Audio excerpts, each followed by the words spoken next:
एक गांव में प्रतीक अपनी पत्नी प्रीति के साथ रहता था। प्रतीक सरकारी नौकरी करता था और प्रीति घर संभालती थी, लेकिन उसे बचपन से ही पढ़ाई का बहुत शौक था।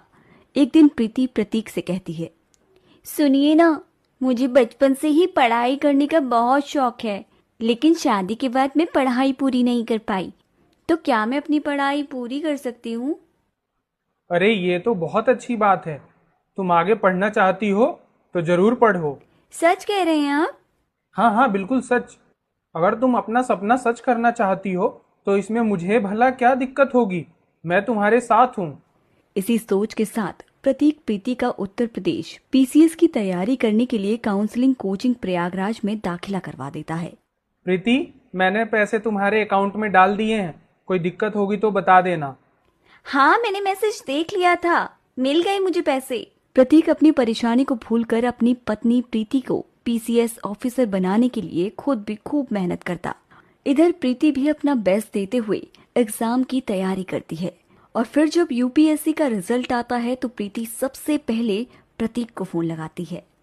तुम्हें पता है, रिजल्ट आ गया है और मैं पास भी हो गई हूँ। क्या सच बोल रही हो तुम? हाँ, 16वीं रैंक आई है।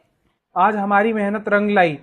मैं आज ही आ रहा हूँ तुम्हें लेने, तुम तैयार रहना। प्रतीक प्रीति को लेकर घर आता है और फिर दोनों के बीच में सब कुछ बहुत अच्छा चल रहा होता है। इसी बीच उसकी एक प्यारी सी बेटी भी हो जाती है, लेकिन अक्सर इन दोनों को अलग ही रहना पड़ता था क्योंकि प्रीति की पोस्टिंग अलग अलग शहरों में होती थी। प्रीति बरेली में रहती थी और प्रतीक प्रयागराज में। लॉन्ग डिस्टेंस होने की वजह से दोनों के बीच में काफी दूरी भी आ गई थी। एक दिन, तुम आज आ रहे हो ना? हाँ, आ रहा हूँ। थोड़ी ही देर में प्रीति के सरकारी आवास पर। आ गई तुम? बड़ी देर नहीं लगा दी। मैडम भूल गई? आप ही ने तो कहा था कि अदरक लेते आना। अब आपकी आज्ञा का पालन तो करना जरूरी है। थोड़ी देर में कमरे का दरवाजा बंद हो जाता है और कुछ देर बाद प्रीति के घर के बाहर एक आदमी खड़ा होता है। मैडम कहाँ है तुम्हारी? साहब अंदर ही है। अच्छा, घर पर ही है वो? चलो अच्छा है। बताना मत कि मैं आया हूँ। बहुत दिन बाद मिल रहा हूँ ना, तो सोचा उसे सरप्राइज दूंगा। इतना कहकर प्रतीक घर के अंदर चला जाता है और अंदर जाकर प्रतीक की आंखें फटी की फटी रह जाती हैं। प्रीति किसी गैर मर्द के साथ एक कमरे में बंद थी। ये सब क्या चल रहा था यहाँ पर? प्रतीक, तुम यहाँ? हाँ मैं।